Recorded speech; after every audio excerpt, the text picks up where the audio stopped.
Daniel capítulo 3, versículo 1.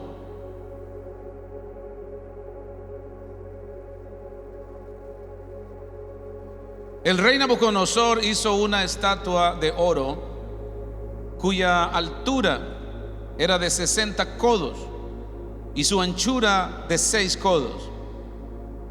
La levantó en el campo de Dura, en la provincia de Babilonia, dice así su Biblia, y envió el rey Nabucodonosor a que se reuniesen los sátrapas, los magistrados, los capitanes, oidores, tesoreros, consejeros, jueces y todos los gobernantes de la provincia, para que viniesen a la dedicación de la estatua que el rey Nabucodonosor había levantado.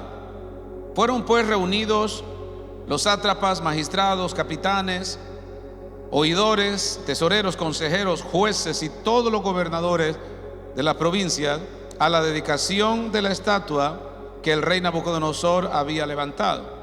Y estaba en pie delante de la estatua, estaban en pie delante de la estatua que había levantado el rey Nabucodonosor. Y el pregonero anunciaba en alta voz: mándese a vosotros, oh pueblos, naciones y lenguas, que al oír el son de la bocina, de la flauta, de la tamboril, del arpa, del salterio, de la zampoña y de todo instrumento de música, os postréis y adoréis la estatua de oro que el rey Nabucodonosor ha hecho. Versículo 12. Hay unos varones judíos, los cuales les pusiste sobre los negocios de la provincia de Babilonia, Sadrach, Mesach y Abednego. Estos varones, oh rey, no te han respetado, no adoran tus dioses, ni adoran la estatua de oro que has levantado. Gloria a Dios. Pueden sentarse en esta hora. Y quiero que meditemos en esta tarde sobre el tema sistemas que doblegan. Diga conmigo: sistemas que doblegan. Gloria a Dios. Cuando se trata de doblegar, es precisamente a reprimir o dominar, controlar y, si es posible, esclavizar. Hoy en día vivimos en una sociedad que está influenciada por diferentes poderes. Uno de ellos es el poder político, otro de ellos es el poder religioso, y el otro en la actualidad es la tecnología. Y eso no es nada nuevo, excepto el avance tecnológico, porque en la profecía bíblica todas estas cosas se veían venir en avance. Todas estas cosas habrían de avanzar, actualizarse y aumentar. Así que no solo es un asunto de reconocer: sí, es verdad, sí, correcto, sí, amén, es cierto. No, hay que hacer algo, porque son sistemas que están doblegando. Y cuando hablo de doblegar, es precisamente el estar sin poder, paralizado, sin poder hacer nada que tenga relación a lo que nuestro Dios espera de nosotros. Porque cada uno está haciendo la lucha y cada uno se está esforzando en lo que puede y la va pasando como puede. Pero ¿qué de lo que el Señor nos reveló desde el primer momento que oímos el Evangelio? ¿Qué es lo que usted percibió? Porque hay una razón por la cual todavía nos mantenemos. Hay una razón por la que todavía nos sostenemos, y es que hay conciencia. Hay conciencia de salvación, hay conciencia de arrepentimiento, hay conciencia de obediencia, Sin embargo, estamos frente a un sistema que está doblegando a todo el mundo. Un sistema bastante fuerte, político, religioso y tecnológico. Aleluya. Ahora, ¿cuál es el papel que la iglesia del Señor está jugando en todo esto? ¿Cuál es la función de la iglesia? ¿Qué hace la iglesia fundada, comprada, santificada por el Señor? Porque así dijo Él: sobre esta roca edificaré mi iglesia. Y Él mismo la santificó, Él mismo la compró, la rescató. ¿Para qué? Tito capítulo 2 versículo 11. Le voy a señalar aquí algunos aspectos bíblicos sobre el rol de la iglesia en la tierra. Tito capítulo 2 versículo 11. Porque la gracia de Dios se ha manifestado para salvación a todos los hombres, enseñándonos que renunciando a la impiedad y a los deseos mundanos, vivamos en este siglo justa, sobria y piadosamente. Cada uno ha tenido su propio siglo. Pablo tuvo el siglo de él. Los discípulos de Pablo tuvieron el siglo de ellos, porque es la temporada en la que ellos vivieron. Y sin embargo, lo que nos están diciendo es: hey, nosotros estamos haciendo nuestra parte, pero todavía falta un tiempo para ustedes, los postreros tiempos. Ellos murieron por este evangelio para que hoy en día los creyentes no lo valoren. Ellos pagaron un precio tal cual lo vieron reflejado en la cruz del Calvario. El mismo Esteban, convertido en el primer mártir de la iglesia, un diácono que se convirtió en un evangelista, promoviendo la predicación del evangelio, siendo apedreado, decía: veo los cielos abiertos, veo la gloria de Dios, veo al Hijo del Hombre sentado a la diestra. Aleluya. Y ellos se tapaban los oídos resistiendo sus palabras, y cuando le apedrearon y estaba agonizando, sus últimas palabras fueron las mismas de la cruz del Calvario: no les tomes en cuenta este pecado. Señor Jesús, no les tomes en cuenta este pecado, porque el evangelio cambia, el evangelio llena de paz, el evangelio redarguye, el evangelio te da esperanza. No te mueres maldiciendo, no te enfermas maldiciendo, simplemente acepta las cosas en Dios como son, pero gozándote. Porque hay gente allá afuera que dice: hay que dejarle todo a Dios, pero afilando el machete ahí en el cuarto. Hay que dejarle todo a Dios, pero si tengo la oportunidad me voy a desquitar. Solo es un decir. Hay que dejarle las cosas a Dios porque la justicia divina. No. Hay que disfrutar todo lo que viene, sea bueno o sea malo. Jehová dio, Jehová quitó. ¿Cómo lo va a disfrutar? En el Señor. Aleluya. En el Señor se disfruta todo, porque Él es el único que pone la llaga y sana la llaga. Él pone la herida y cura la herida. Él es el que da vida y el que tiene el poder sobre la muerte.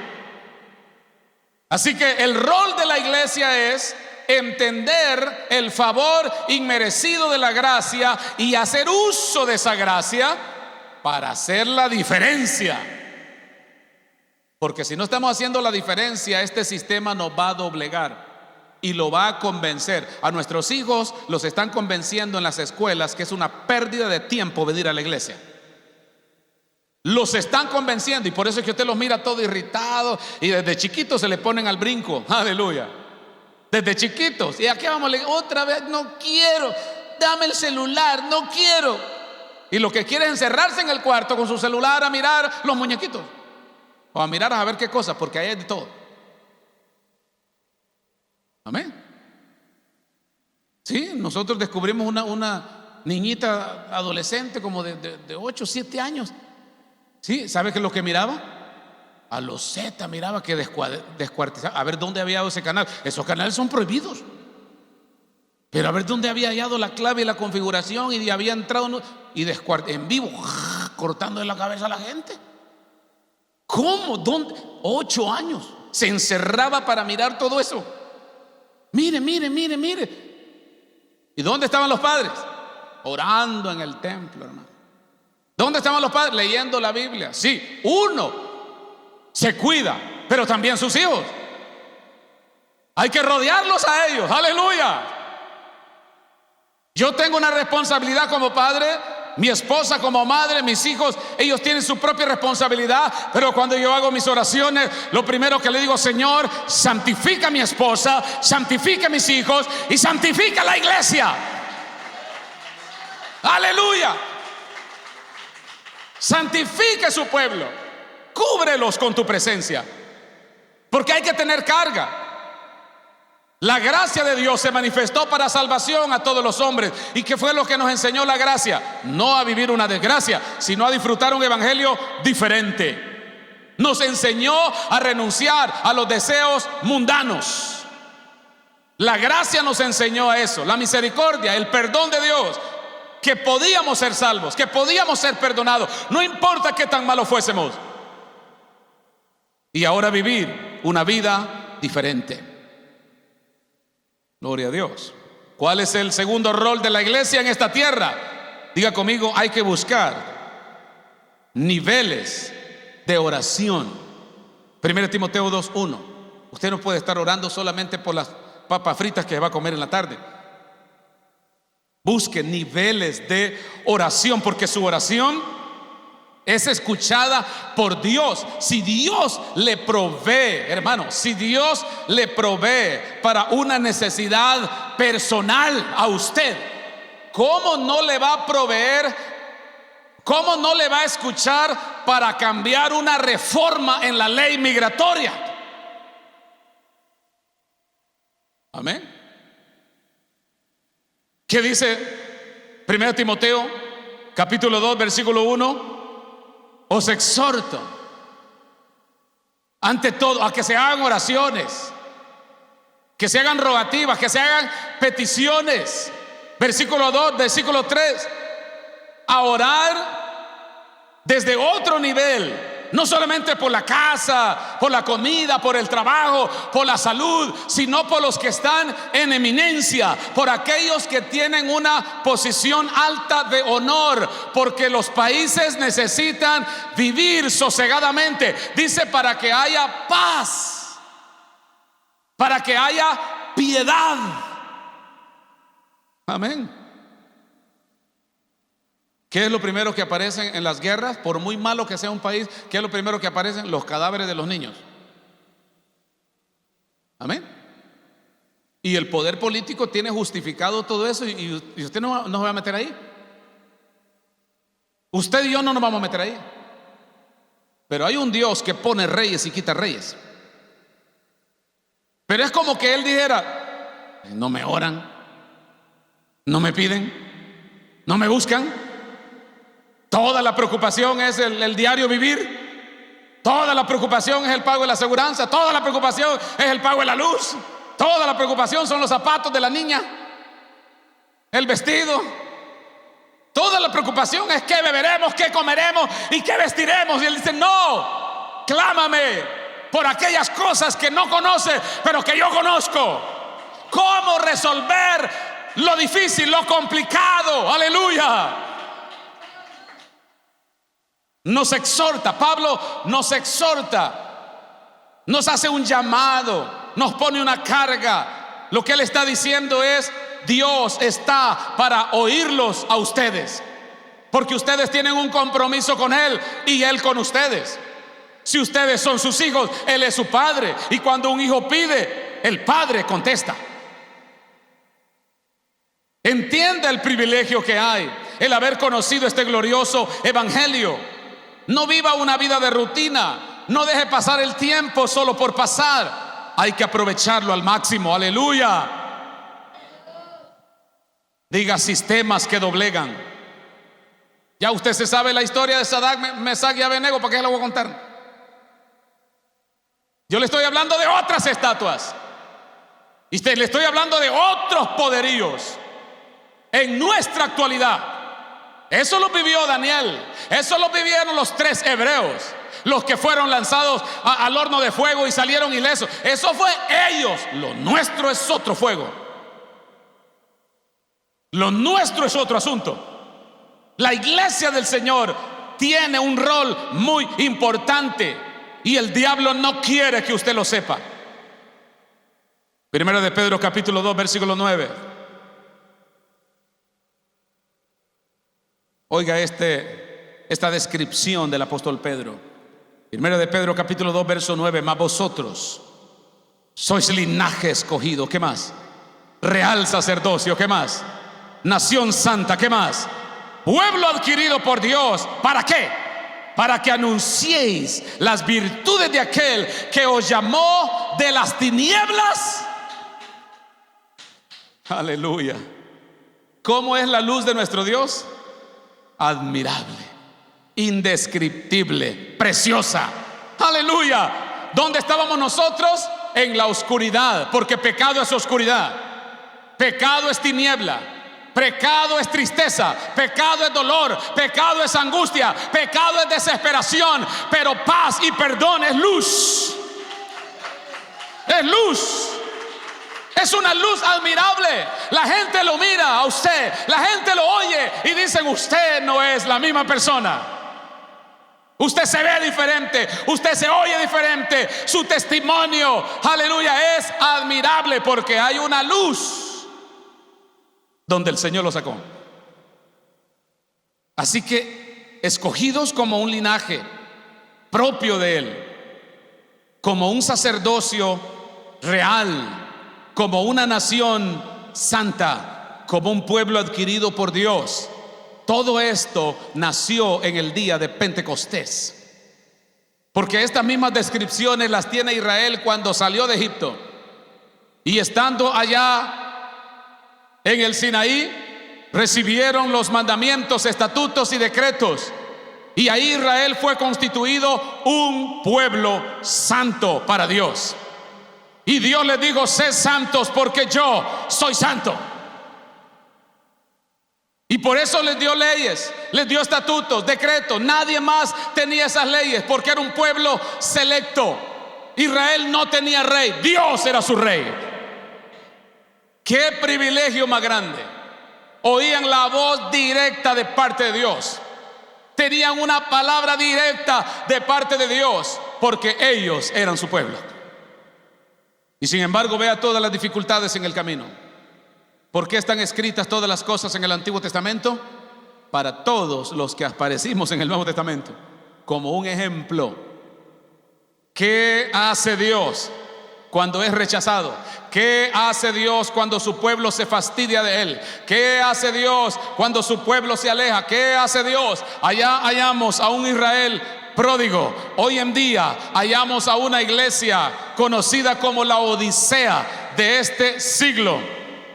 Una iglesia que está enfrascada en el materialismo, está absorbida por la política, está engañada por el mundo religioso, imitando todo lo que hay en el mundo religioso. No pueden hacer nada los trinitarios porque ahí van copiando todo. Porque no tienen nada original, porque no oran, porque no ayunan. Los mensajes tienen que estar sacados del internet porque no tienen inspiración divina. Amén. Yo estaba escribiendo estas notas y me iba a ir para la oficina y dije yo: ¿qué diferencia hay entre que las escriba de rodillas o las escriba allá? Mejor me quedo de rodillas. Amén. Y sentir, pues se le olvida porque se le duerme la rodilla. Pero qué hermoso es estar recibiendo del Señor y no del internet. A ver, ¿qué quiere decir esto? ¿Para dónde fue tal parte? Y está bien, hay algunas cosas que son selectas y algunas cosas que son, está bien, pero un mensaje de parte del Señor. Yo le dije: Señor, ¿qué significa esto? ¿Qué es para nosotros ahora doblegarnos ante una estatua? Ya no hay una estatua, no vemos a ningún Nabucodonosor. Entonces, ¿cuál es el sistema que nos quiere doblegar? el poder político, el poder religioso y el poder de la tecnología. Aleluya. Y así como lo escuchaban en aquellos tiempos, así se escucha ahora, bien cursi. Así se escucha hoy. Como en los días de Noé, se estaban casando y dándose en casamiento. Noé, estás loco, nunca ha llovido sobre la tierra. ¿Quién dice que va a llover? Pierdes tu tiempo haciendo un barco. Noé no le importó, Noé había escuchado la voz de Dios. Esos son los espirituales, porque Noé no había consultado el arca de Noé en el internet, había oído la voz de Dios. Amén. Y así como en los días de Noé, así será la venida del Hijo del Hombre, porque habrá muchas fiestas, muchos quehaceres. Aleluya. Yo creí que solo íbamos a ser nosotros los privilegiados de ir a presenciar ese momento, porque bueno, ya cuando lo presenciamos ya no miramos nada, pero había un montón de gente celebrando ahí. Sí, un parque muy bonito, ¿no? De flores. Había uno allá con un corazón, había otro allá con globos y había otro allá. Lo bueno que nadie estaba llorando, porque todos le dijeron que sí. Aleluya. Pero eso es lo que decía en el tiempo de Noé, casándose y dándose en casamiento. Y qué bueno por la virtud de estos jóvenes, que no solamente fueron a comprometerse ayer, sino que vinieron a alabar a Dios ahora. Aleluya. Eso es lo que tenemos que cuidar. De lo contrario, el sistema nos doblega. El sistema nos hace que nos rindamos. Usted no se ha dado cuenta. Hay una gran estatua frente a usted que lo tiene paralizado, amedrentado, amenazado. Si no te doblegas, hasta aquí llegas. Aleluya. Si no te doblegas, hasta aquí llegas. Y usted tiene que analizar a qué corriente, a qué rama pertenece ese sistema. ¿Es el poder político? ¿Es el poder religioso? ¿O es el poder de la tecnología? ¿Qué es lo que lo quiere doblegar? ¿Qué es lo que lo está consumiendo? ¿Qué es lo que le está quitando ese devocional? Porque todo lo que el rey quería era doblar las rodillas frente a esa imagen, a ese ídolo. Es todo lo que quería. Porque detrás de esa imagen había un Dios, había un ser espiritual que gobernaba, los dioses de los medos y de los persas. El mismo Dios que ha venido intentando doblegar al pueblo del Señor desde su salida, desde los inicios. Doblegarse. Es el mismo Dios de este siglo que le enseñó al Señor Jesús los reinos de este mundo y la gloria de ellos, y le dijo: todo esto te daré si postrado me adoras. Porque si te postras es una señal que te rindes. Amén. Si no nos postramos delante del Señor cuando estamos a tiempo, lo vamos a hacer fuera de tiempo. Y en realidad nunca es tarde para postrarse, nunca es tarde para comenzar, pero hay que hacerlo cuanto antes. No podemos estar adormecidos, decíamos el viernes, adormecidos como las 10 vírgenes. 5 prudentes, 5 insensatas. ¿Insensatas por qué? Porque estaban buscando aceite a última hora. Diga, tenían, pero no suficiente. Estas 5 vírgenes representan a aquellos que viven solo con las oraciones de otros, pero ellos no tienen aceite. Sobreviven solamente que otros oren por ellos. No se oye. Alguien está orando por usted y eso es bueno, pero también ore por usted mismo. Ore por usted mismo. No esté esperanzado a las oraciones de otro. El aceite hay que tenerlo listo en las vasijas. Las 10 vírgenes durmieron, cabecearon y durmieron. Pero cuando sonó la alarma, cuando sonó la voz, ahí viene el esposo, salida a recibirle, estaban listas para prender sus lámparas e ir a cortejar al novio. ¿Cuántos dicen gloria a Dios? Amén. Y Jesús está contando algo real. Sus parábolas tenían una historia real, porque las bodas así se celebraban. No era el esposo, la esposa la que llegaba, sino el esposo. Y quienes cortejaban eran las vírgenes. Él venía montado en su caballo en la oscuridad, y el guarda que estaba en la puerta, él anunciaba la hora, y ellas prendían sus lámparas y salían a cortejarlo para que fuese a su matrimonio a recibir a la esposa. Y ese momento él lo está poniendo como un ejemplo para un pueblo que se hallaba adormecido en sus días, para un pueblo que lo vio venir, estuvo presente con ellos y no aprovecharon la oportunidad. Ahora la iglesia tiene la oportunidad de llenar sus lámparas, sus vasijas con suficiente aceite y poder levantarse y decirle: Cordero, Israel no te recibió, nosotros te esperamos. El Espíritu y la iglesia dicen: ven, Señor Jesús, ven, Señor Jesús. Aleluya. ¿Saben qué consiste el adormecimiento? El adormecimiento consiste en ver como normal lo que no es normal. Amén. No pasa nada de eso. El matrimonio entre el mismo género lo están enseñando en las escuelas e incluso en diferentes instituciones. No pasa nada. La iglesia tiene que orar por ellos, aceptarlos, tener paciencia. Y se va viendo como una normalidad.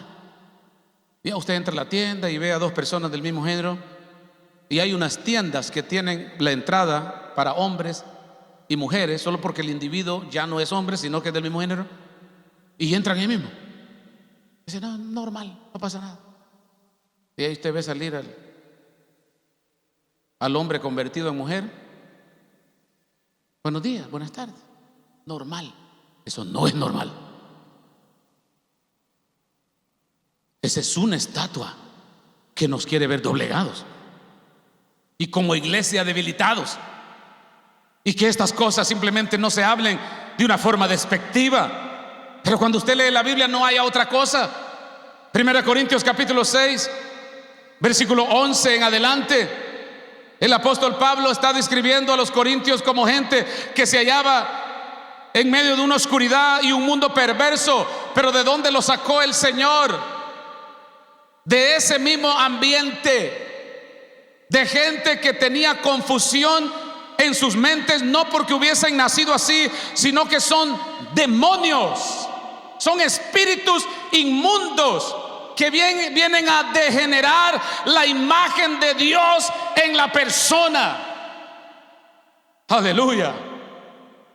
Y hacen creerle a la persona que las cosas son de nacimiento y que son normal. No son así.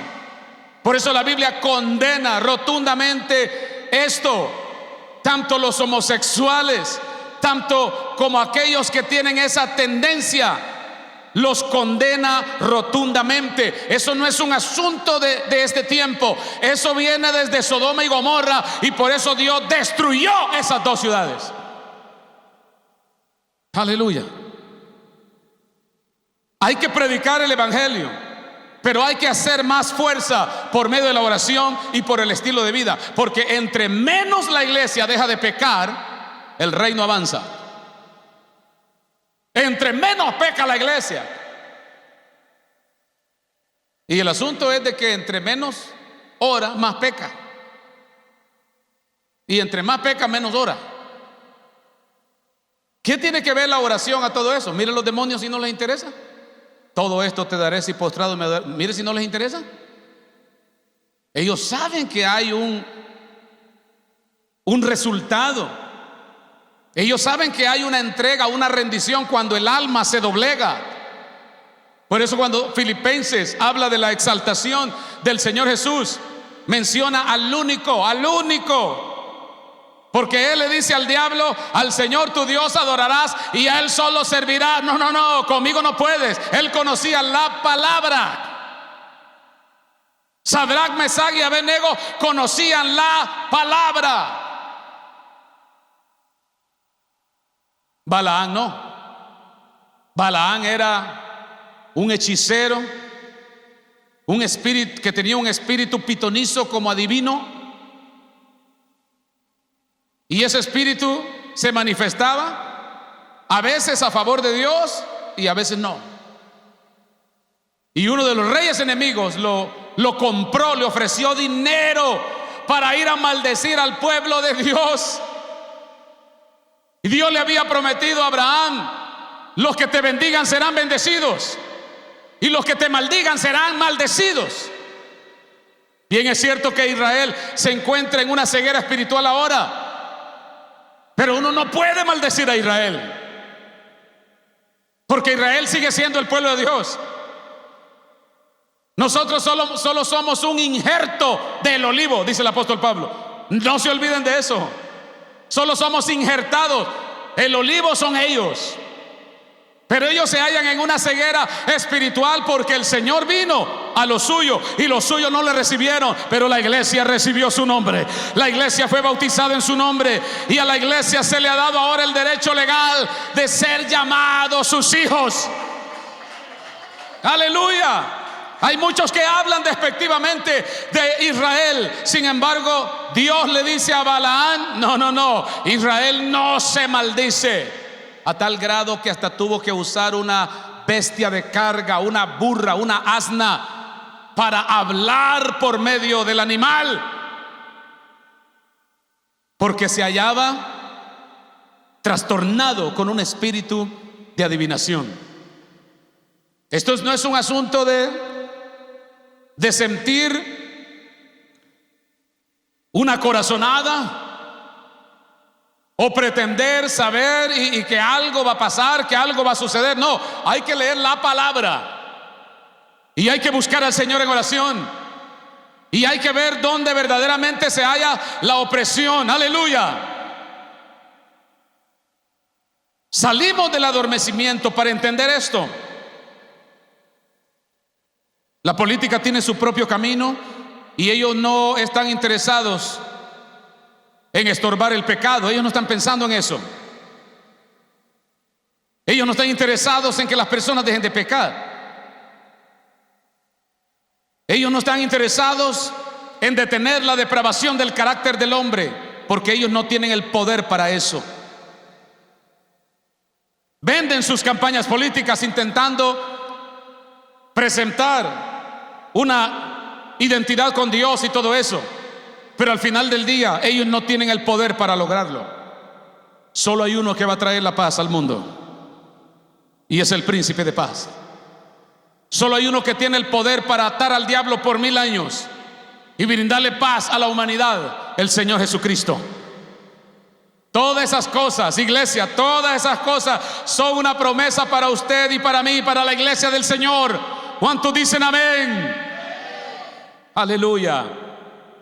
Así que sus prioridades solamente son el poder de doblegar por medio de sistemas. La política doblega por medio de sistemas y oprime, porque para ellos la popularidad y el poder económico se encuentran en primer lugar. Y lo van a alcanzar sí o sí, no importa lo que tengan que sacrificar. Mientras tanto, la iglesia, ¿qué está haciendo? Amén. Si no morimos en el 2020, por algo no morimos. Aleluya. Todo lo que usted mira en el mundo físico, todo lo que usted ve ahora en el mundo físico, todo mundo intentando complacer los deseos de los ojos, los deseos de la carne y la vanidad de la vida. Lo mismo que sucedió en el huerto del Edén, cuando Satanás, engañando a Eva, le ofrece la oportunidad de conocer el bien y el mal. Si tan solo come de ese fruto del cual Dios les había dado órdenes específicas. Pero una vez más, desde el inicio, Adán y Eva doblegándose ante la serpiente, amenazados, sugestionados, oprimidos. Desde un principio ha sido así. Aleluya. ¿Sabe lo que hay detrás del mundo físico? Un mundo espiritual. Pero estamos infestados de tanto ruido que la voz de Dios no se oye. Hay tanta cosa allá afuera, y no solo afuera, sino en los sistemas con los que ahora nosotros estamos siendo guiados, porque no somos nosotros los que tenemos el control. Si no tomamos cuidado, estamos siendo controlados y tenemos una dependencia total de todo este sistema. Amén. ¿Habrá alguien que pueda vivir sin el celular una semana? ¿Cómo? Voy a perder mi trabajo. ¿Y cómo se le hacía antes? ¿Y cómo le voy a escribir a mi novia? ¿Cómo se hacía antes? Desde lejos nos escribíamos cartas nosotros, desde aquí hasta El Salvador. Si esta generación volviera a los 1970, a los 1980, Dios mío, sintieran que la vida, bueno, ya saboreando esta, por supuesto, porque la generación que más disfrutó fue la de nosotros. No hay generación como la generación nuestra, con toda esa sencillez, con toda esa escasez. Dios mío, nada como eso. Qué felicidad más grande.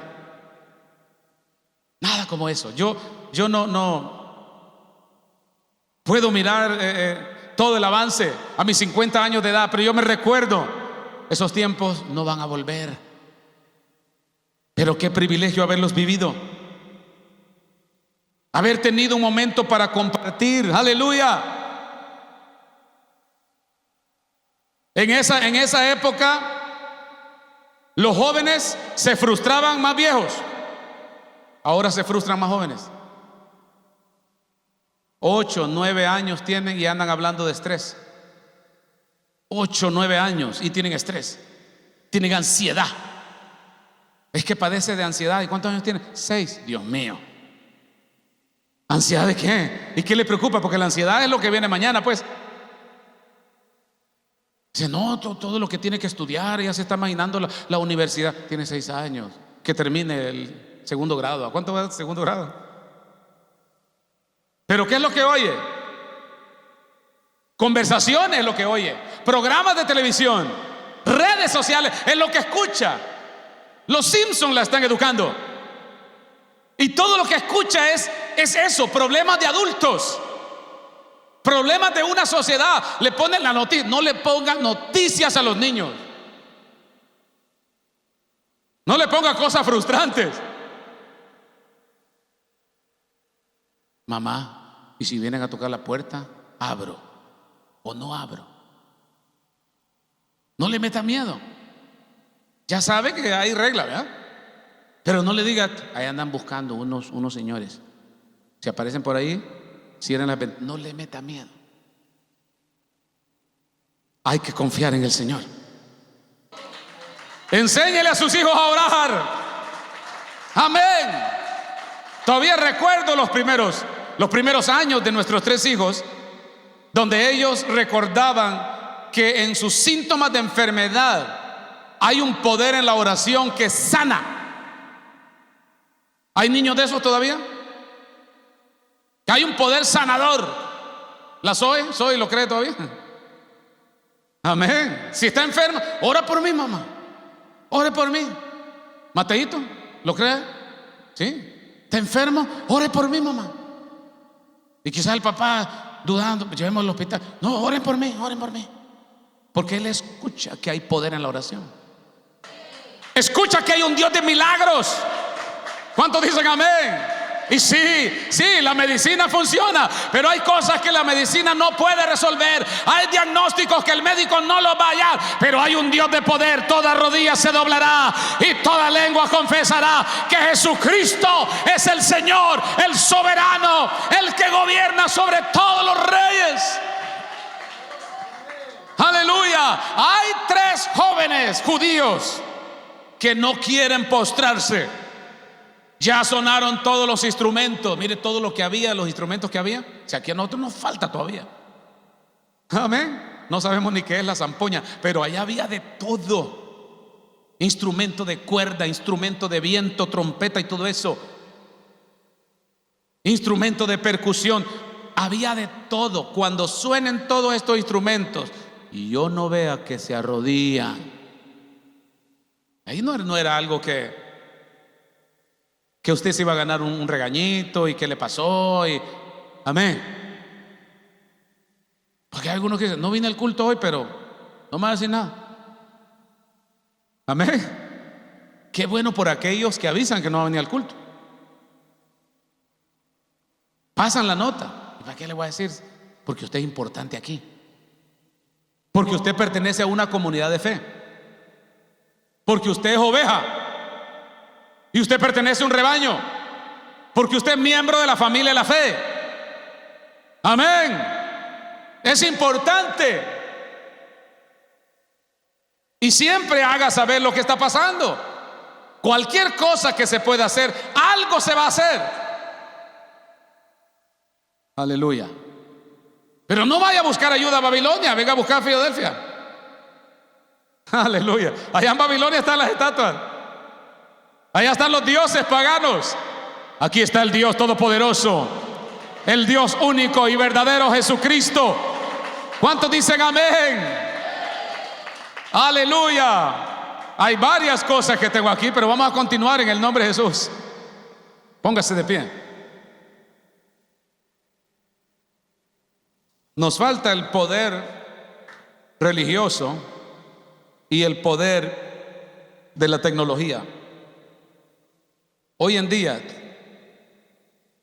tenemos un poder político que va avanzando en las profecías bíblicas y se va acomodando precisamente en la plataforma que se va a necesitar para poder controlar el mundo entero.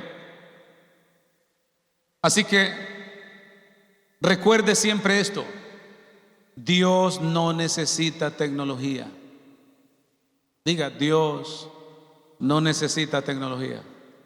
Deje de andarle texteando, porque Dios no necesita tecnología. ¿Quién la necesita? Dios es omnipresente. ¿Está en todas? Dios es omnisciente porque todo lo sabe. Dios es inmutable porque no cambia. Dios es omnipotente porque todo lo puede. Y Él es eterno porque no tiene principio ni final. ¿Quién necesita la tecnología? El diablo. Porque Él no es omnipresente, Él no es omnisciente, Él no es inmutable, Él no es eterno, Él no es todopoderoso. Él necesita saber qué está pasando aquí y en la China. Y la única manera es esa: un control. Pero ¿cómo se escucha? Ridículo. Porque como lo estamos viviendo, el problema va a ser para la próxima generación que se queda en la gran tribulación. Esos son los que van a decir: era verdad, así era, qué barbaridad. Eso fue certero, como lo que decimos nosotros en los tiempos de Noé, como lo que decimos de Sodoma y Gomorra, como lo que decimos en los tiempos de Jesús. No quedará piedra sobre piedra sin que sea derribada. Y los discípulos quedaban bien. Exagera también.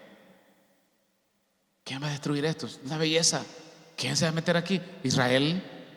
No pasa nada. 70 años después derribaron todo. ¿Por qué no quedó piedra sobre piedra? Porque entre las piedras había oro.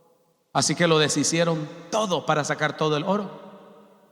Pero cuando vemos el cumplimiento, es real. ¿Sabe cuál es la profecía de los huesos secos? Ezequiel 37. Los huesos que se levantaron, mi pueblo Israel. 1948. Israel resucita de entre los muertos. En nuestra época Aunque muchos no vivimos en 1948, somos testigos de la resurrección de un pueblo que estaba huesos secos. Y que los profetas dijeron: ¿vivirá hijo de hombre? Tú lo sabes, profetiza sobre estos huesos. Y han resucitado. Y véalos ahí. Ahí están en su guerra santa. Están en su tema. Dios está en control. Él está en el asunto. Porque el Medio Oriente es el reloj de Dios marcando el día final. Es el reloj de Dios avanzando. ¿Y la iglesia qué está haciendo? Vigilando, velando, pendiente, cuidando la fe, cuidando el amor a la palabra y a este glorioso evangelio. ¡Aleluya! Sistemas que doblegan, pero siempre hay un remanente que hace la diferencia. Eso fue el testimonio de los 3 hebreos, amigos de Daniel, y Daniel mismo, que se mantuvo marcando la diferencia hasta el final. El testimonio de ellos impactó mucha gente en Judá. Cuando el remanente salió de los 70 años de esclavitud, ellos recordaban el testimonio de estos hombres. Levante sus manos en el precioso nombre de Jesús y le pedimos al Dios Todopoderoso de su gracia, de su bondad, de su misericordia. Oh Dios mío, ilumine nuestros corazones para entender los días difíciles que estamos viviendo, para no mirar normal lo que no es normal, para no normalizar el pecado, sino condenar el pecado. Si usted es un creyente que aún se entristece cuando peca, usted está listo para ser salvo. Si usted es un creyente que ya no siente dolor cuando peca, usted está en graves problemas. Vamos a abrir el altar esta tarde un momento y vamos a decirle: Señor, si hay algo en mi vida que me pueda estorbar y tú vienes esta noche, deme la oportunidad de volar contigo.